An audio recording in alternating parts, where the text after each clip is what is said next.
Hey everybody, Bill Knutson here, New York Sports with an Attitude.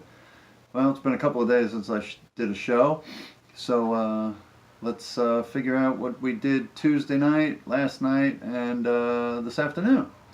Tuesday night, Jeff McNeil, our new apparently star rookie, was a big influence in our 6-3 win over the Giants, and he went 4 for 4 and drove in a couple of runs.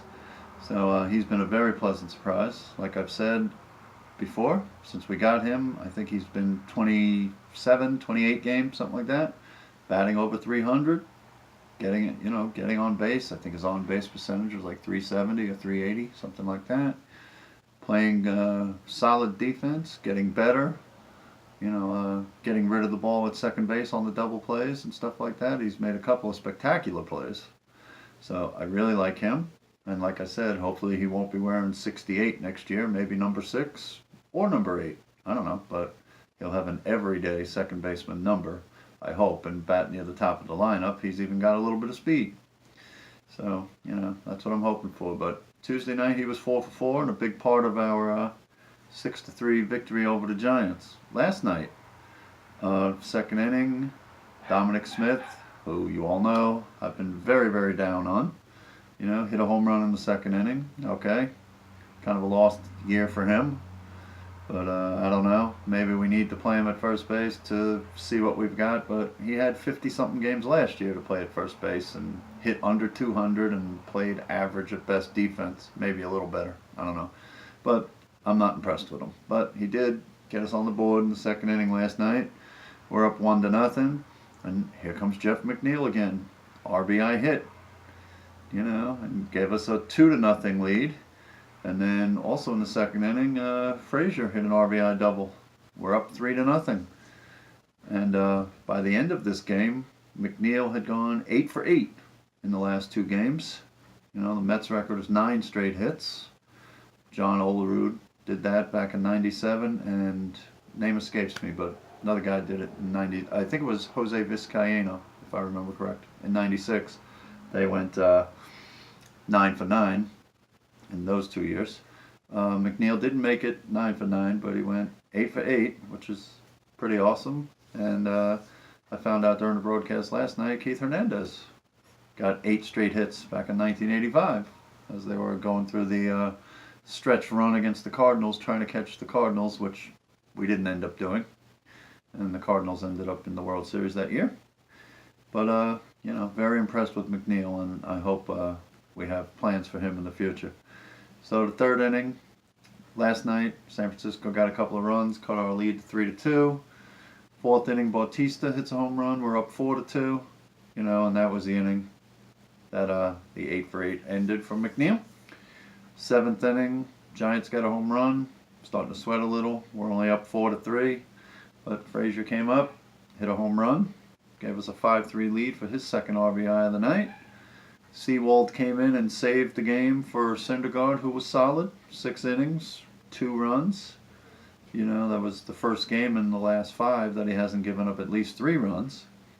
And his ERA is somewhere about 3.35. Got his 9th win, though. He's leading the team in wins, but, still not looking quite the same as we expect from Syndergaard. Hopefully, if not at the end of this year, hopefully by next year he'll be back to the dominating Thor. So we won 2 games in a row over the Giants, Tuesday and Wednesday. We lost the opener on Monday, so we took a 2-1 series lead coming into this afternoon's game. We're up 2-1 in the series with the Giants, and we've got the man on the mound, deGrom. And the last couple of starts, we had scored runs for him and allowed him to win. But this wasn't the case today. He was a bit wild, though. He pitched 6 innings, threw 108 pitches in 6 innings. He walked 4, which is, probably twice as many as he would normally walk in a start, at least. Struck out 10, which is pretty much what you expect there. But the 4 walks, was kind of unexpected. Gave up 1 earned run and an unearned run, but only 1 earned in 6 innings, so his ERA stays at 1.71. But we went back to the usual deGrom offense, or lack thereof, and we ended up losing the game 3-1. So deGrom falls to 8-8 with his great 1.71 ERA. I still say Scherzer is number one for the Cy Young right now. deGrom is in there, second or third maybe, but 8-8, he has no chance of winning. He would have to win his last 6 starts, lower his ERA to even have a small chance, in my opinion, of winning, but I hope I'm wrong. Obviously, I hope he wins all those starts, dominates, and gets the Cy Young Award, but I don't think he's going to get it. But even if he doesn't, great year. Sign the man. Give him a 3 or 4 year contract. Obviously, he's proven what he's capable of. He might be the best pitcher in baseball. So I hope that happens. So, deGrom was very good again, a bit wild, but very good. 23 straight starts, not giving up more than 3 runs. That's consistency. That's greatness.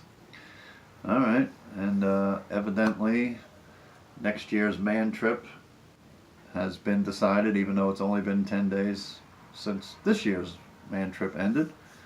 Some friends of mine were talking about Oktoberfest, which is, if you don't know, it's the biggest beer fest in the world.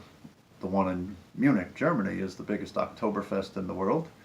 But here in the United States, we have the second biggest Oktoberfest in the world. And they were talking about wanting to go to it. And it's in 2019 from September 20th to the 22nd. If you don't know, it's in Cincinnati every year. And the stars aligned, fate allowed. The Mets are in Cincinnati September 20th through 22nd next year. So it looks like the man trip picked us for next year rather than us picking it. So we're going to head to Cincinnati at the end of September for the man trip and for Oktoberfest. Anybody that knows me knows I'm not much of a drinker, but I will participate. But I do like to eat. I will be all over the pretzels and the bratwurst and whatever else they have going on. And I like some German food, some of which I don't even remember the name of. But the pretzels and the brats will be going down. And of course at Oktoberfest, I will have a few beers, but not like my friends will. But I'll partake of at least a few beers and the rest of the German food. And the Mets, of course, hopefully kicking Cincinnati's butt next year. But anyway, that's about it. Mets go down today. We split the 4-game series with the Giants. Subscribe to the show if you haven't already. I'd appreciate it. In closing, we got the Nationals coming in for a weekend series tomorrow night. If you didn't hear the other day, Daniel Murphy got traded to the Chicago Cubs, so we won't have to deal with Murphy, who's batting almost 400 against us since we traded him. So we won't have to deal with that. Hopefully we'll at least win the series with the Nationals, and we'll go from there. All right. Have a great night tonight and a great day tomorrow. Watch the Mets and Nationals tomorrow night. Thanks very much for watching, and as always, let's go Mets, and we'll catch you next time.